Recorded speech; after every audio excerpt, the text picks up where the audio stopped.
Bandidos arrombam um portão de prédio empresarial para explodir caixas eletrônicos. Instituto promove mutirão de prevenção à catarata. Ano letivo inicia para cerca de 800 mil estudantes da rede estadual. E as escolas se prepararam para dar boas-vindas aos estudantes, mas também aos pais. Hemoba faz parceria com o concurso de Rei Momo para atrair doadores de sangue. Femadum agita o Pelourinho mostrando a diversidade da cultura afro.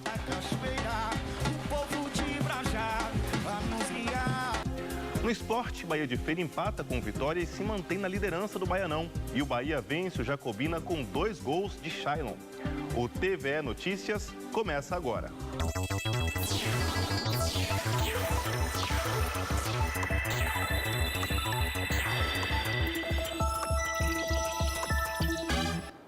Boa noite. O Instituto Brasileiro de Oftalmologia e Prevenção da Cegueira está realizando aqui em Salvador um mutirão de prevenção contra a catarata. De acordo com a Organização Mundial de Saúde, a doença é responsável por quase metade de todos os casos de cegueira no mundo. Na família de Dona Maria José, o pai e a irmã dela já tiveram catarata. Com a visão embaçada, a aposentada de 72 anos suspeita que também tem a doença. Está um pouquinho curta, a gente fica um pouquinho meio atrapalhada assim para fazer. Segundo a Organização Mundial da Saúde, a catarata é responsável por quase metade dos casos de cegueira no mundo. Acontece naturalmente a partir dos 60 anos de idade, ou seja, o envelhecimento é a causa mais comum da doença. Alguns sinais denunciam um problema. Turvação visual, a visão começa a ficar embaçada, você começa a ter dificuldade de distinguir as pessoas, distinguir conhecidos, dificuldades na leitura, quando você vai assistir uma televisão, você nota a mudança do seu padrão visual, que mesmo com óculos, mesmo com a correção visual, não melhora. O único tratamento eficaz para a catarata é a cirurgia. Por isso, o Instituto Brasileiro de Oftalmologia e Prevenção à Cegueira promove com frequência mutirões com consultas gratuitas em Salvador. Quando essa pessoa entra admitida aqui no hospital, se ela tiver catarata, ela vai ser encaminhada para a cirurgia de catarata. Não tendo catarata, ela vai entrar e vai fazer os outros procedimentos que ela necessitar. Então, se for um encaminhamento para óculos, outra especialidade. São 200 senhas por semana e o atendimento é feito por ordem de chegada. Os pacientes passam por uma triagem e precisam apresentar carteira de identidade, comprovante de residência e o cartão do SUS. A prioridade é para os pacientes acima de 60 anos. Quem tem idade inferior precisa apresentar uma requisição médica.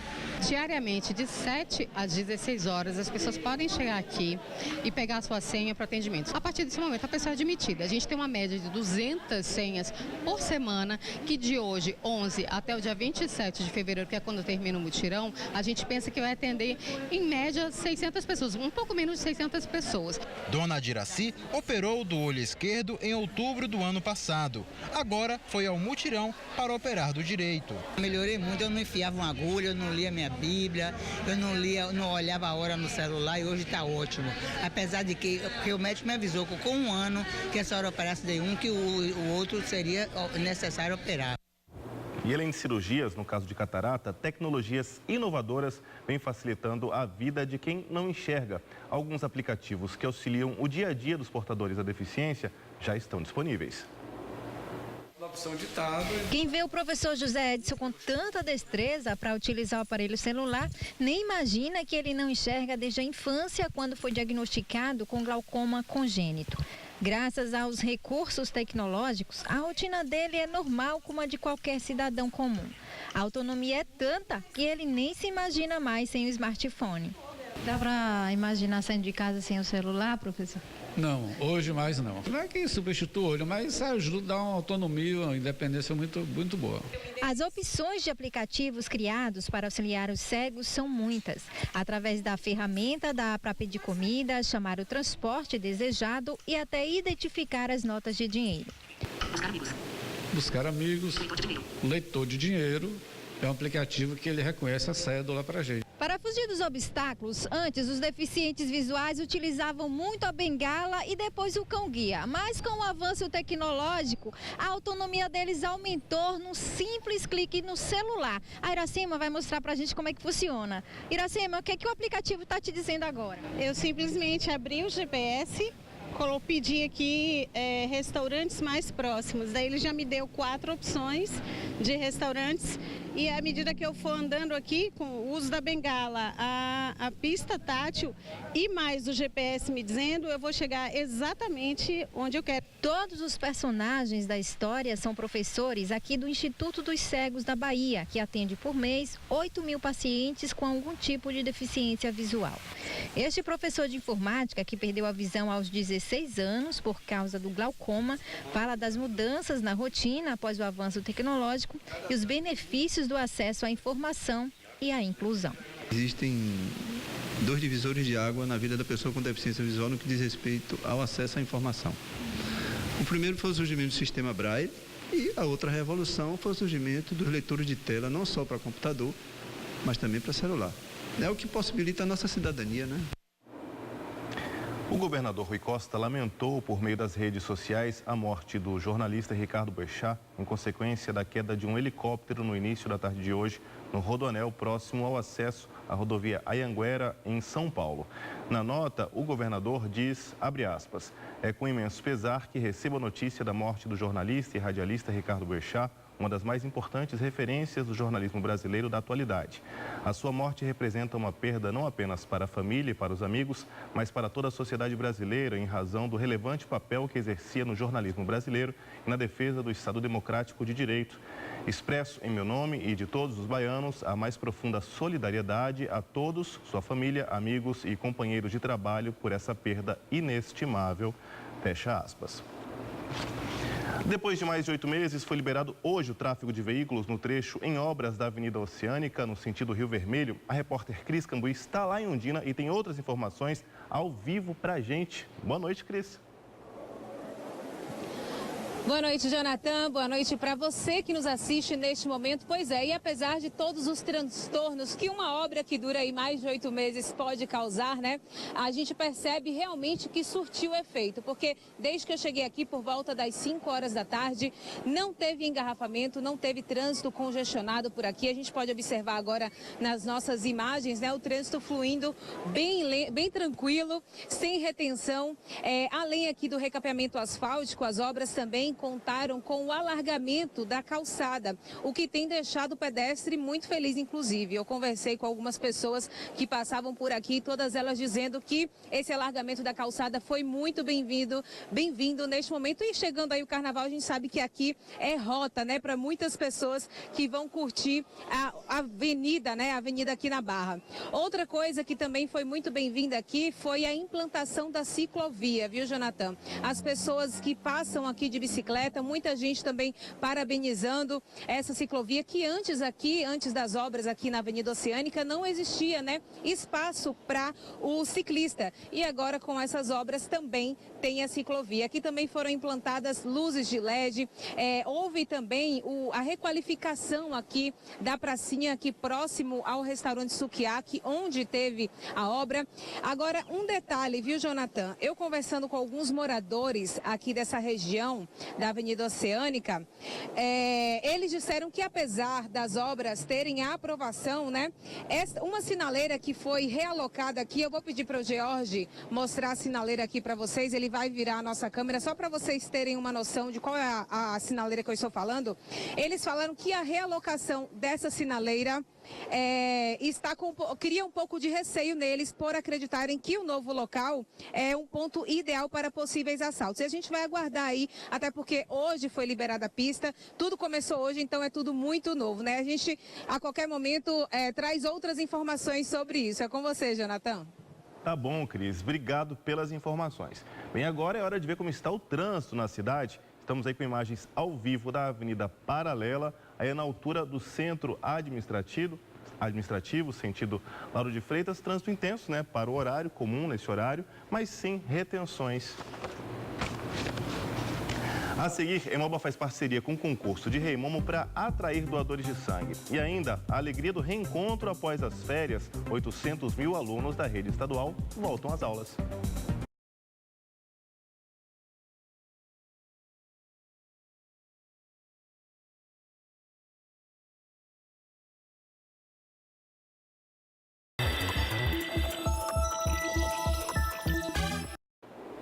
De volta com TVE Notícias, a Fundação Emoba precisa reforçar o estoque de sangue antes do carnaval. E para isso, fez uma parceria com a Federação de Entidades Carnavalescas e Culturais da Bahia para mobilizar doadores de sangue. A pouca quantidade de bolsas de sangue da Emoba é um pedido de socorro. Alguns tipos sanguíneos estão com menos de 50% do estoque e o quadro é considerado crítico. Só o Hemocentro, que fica em Brotas, precisa receber cerca de 250 candidatos à doação por dia, mas pouco mais de 100 têm aparecido. Nós vivemos numa cidade de verão. Temos muitas festas populares, então naturalmente a gente experimenta todo ano, a partir de dezembro até o carnaval, um recolhimento dos doadores, uma redução do número de doações, porque as pessoas estão voltadas para viagem, festas, e isso naturalmente afasta da doação. E o que nós gostaríamos é de fazer esse apelo, esse chamamento, para que as pessoas antes de ir para a festa venham fazer a sua doação de sangue e nos ajude a manter os estoques estáveis. Para convocar mais doadores neste período tão crítico, entra em cena a Solidariedade aliada à Folia de Carnaval. Em parceria com a Fundação Emoba, a federação que organiza o concurso de Remomo de Salvador definiu que os candidatos deverão incentivar a doação de sangue e o cadastro de medula óssea. A finalidade maior disso é inserir o Remomo nesse contexto, no contexto do social da cidade, né? Ele que tem essa responsabilidade de comandar a folia, deve ter também a responsabilidade pelo social. Cada candidato tem a meta de levar 10 pessoas para pontuar no concurso. Eu estou representando o bairro de Canabrava, né? E de Canabrava, né? Graças a Deus estou recebendo todo o apoio do povo para essa doação de sangue. Estamos com muita alegria, trazendo muita gente para aqui, independente da meta, porque essa é uma ação que doa vida, doa alegria, que leva a toda pessoa que precisa mais um momento de felicidade ao saber que pode viver muito mais. Hanna sempre quis ser doadora, mas faltava oportunidade. O concurso foi um convite à solidariedade. Esse concurso foi também um estímulo? Foi sim, eu já tive a oportunidade, mas como eu lhe falei, eu não pude por causa da tatuagem. Aí eu juntei o útil com o agradável e vim doar. Além da unidade sede em Brotas, é possível doar nos hospitais do Subúrbio e Santo Antônio, no Saque de Cajazeiras e nas 2 unidades móveis que estão paradas no Salvador Shopping e no Bela Vista. Se você está em boas condições de saúde, está se sentindo bem disposto, compareça a alguma unidade de coleta, portando documento oficial com foto e faça seu cadastro. Não precisa vir em jejum, deve estar alimentado, evitando alimentos gordurosos, deve estar descansado, não pode ter pernoitado, não deve ter tomado bebida alcoólica nas 12 horas que antecedem a doação.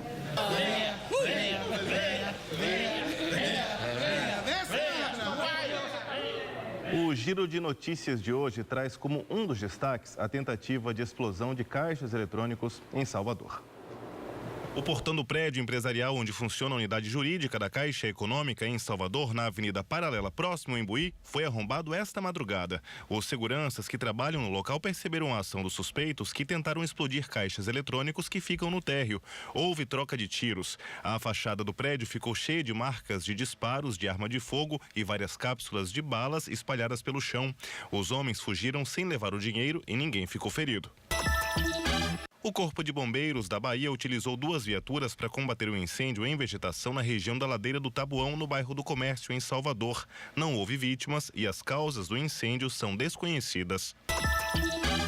Para combater e prevenir o tráfico de drogas, o Departamento de Repressão e Combate ao Crime Organizado da Polícia Civil deu início hoje à Operação Pré-Carnaval Mar Azul. Foram realizadas abordagens a pessoas e veículos no Terminal Marítimo de São Joaquim, em Salvador. Cães farejadores foram utilizados durante as revistas.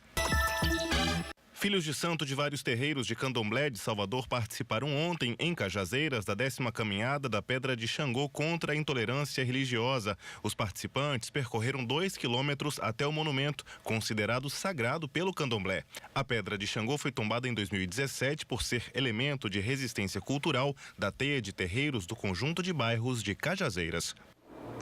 As escolas da rede estadual iniciaram um ano letivo nesta segunda-feira. Cerca de 800 mil estudantes voltaram à rotina de aulas.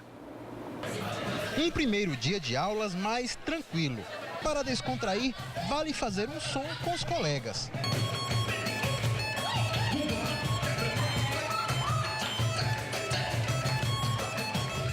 Nos corredores, muita gente aproveita para colocar as conversas em dia após as férias. A gente pergunta sobre as férias, né, as coisas assim que a gente andava fazendo. A gente estava falando sobre as férias, sobre quem ia entrar esse ano, sobre os professores e tal. Enquanto uns aproveitam para rever os colegas, outros estão começando a se adaptar a um novo ambiente. Eu vim pensando em conhecer novas pessoas, né? Pessoas com novos pensamentos, porque às vezes a gente vem da escola e traz pessoas que não têm esse pensamento de crescer. Não, vou fazer só até o ensino fundamental mesmo e tá bom, só para aprender a ler e tal. Eu espero que aqui eu encontre pessoas com pensamento diferente. Neste primeiro dia letivo da rede estadual de ensino, 800 mil alunos retomam as aulas em todo o estado. E as escolas se prepararam para dar boas-vindas aos estudantes, mas também aos pais. Ela gostou do colégio, veio antes, conheceu, conversou com a diretora e preferiu ficar por aqui mesmo. No primeiro dia são alunos novos que a gente recebe, então os estudantes estão vindo de outra escola, então a gente ainda está apresentando a escola é grande, ampla, tem muitos espaços, então a gente mostra aos alunos os espaços pedagógicos, né, onde é que eles podem estar participando de atividades, de projetos, então esse é o momento deles conhecerem a escola. E na fila, os alunos aguardam a entrega do fardamento e os livros que serão usados em 200 dias letivos. A grande quantidade da nossa rede está hoje abrindo as portas para recepcionar os novos estudantes que estão mudando de escola, ingressando em na nossa rede, e daqueles que já fazem parte da rede e que estão voltando essa semana com muita disposição, da mesma forma que a direção das unidades escolares, os professores, merendeiras, segurança, os vigilantes, estão todos prontos. A Kel está no segundo ano e quer se tornar juíza federal. O peso de todos esses livros é bem pequeno, perto do seu sonho. O sonho é muito alto, mas não é impossível, né? Nada é impossível. E a Ronda Escolar da PM aqui em Salvador preparou uma operação especial para garantir a tranquilidade na volta às aulas. Uma das novidades da Ronda, que este ano completa uma década de atuação, é o número de WhatsApp para receber denúncias e também sugestões. Anote aí, é o 9982-2142. Repetindo, 9982-2142. Vamos ver agora como é que está o trânsito em outro ponto da cidade. Estas são imagens da Avenida Paralela, não é isso mesmo? Ali próximo à entrada de Pernambués, trânsito carregado nesse ponto da cidade. Nesse trecho da via aí é 60 km limite de velocidade estabelecido, mas sem chance de ultrapassar esse limite, né, minha gente? Bastante congestionado, agora são 6 horas e 21 minutos.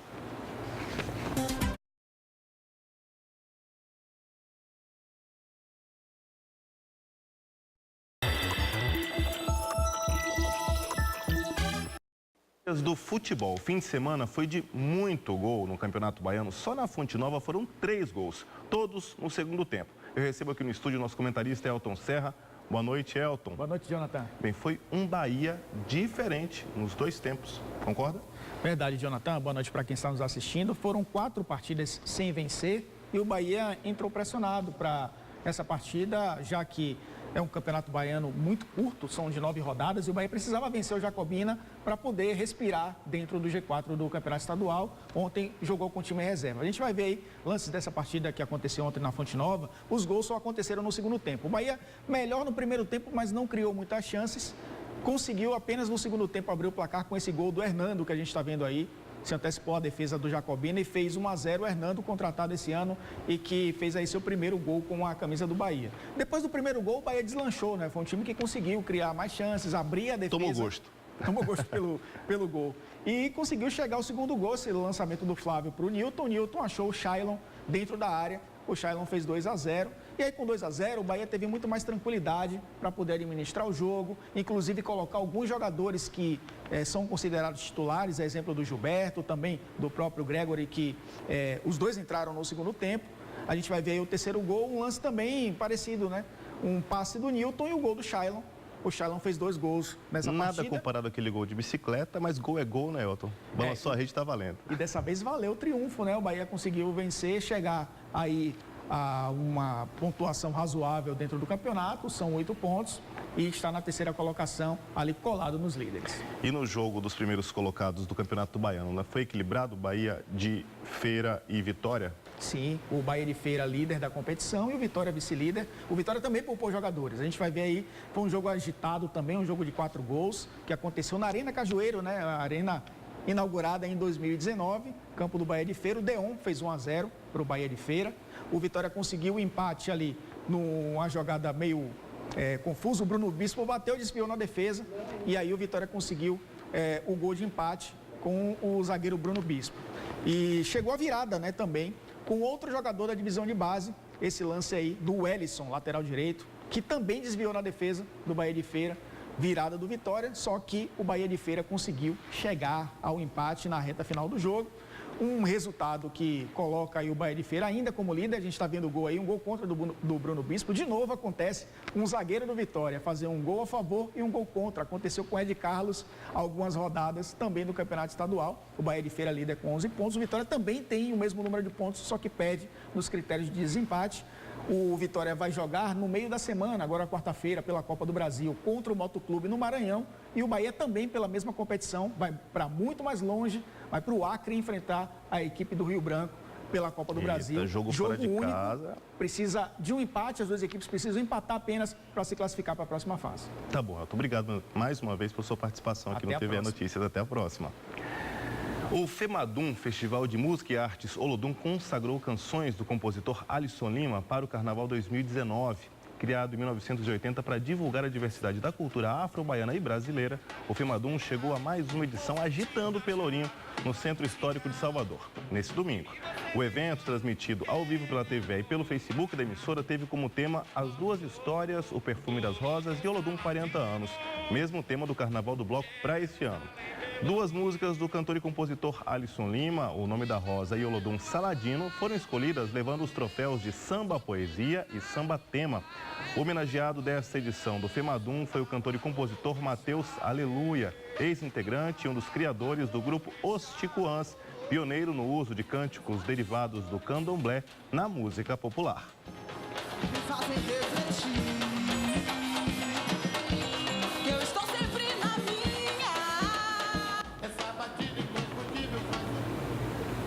O TV Notícias vai ficando por aqui. Para você, uma excelente noite e a gente se vê amanhã. Tchau.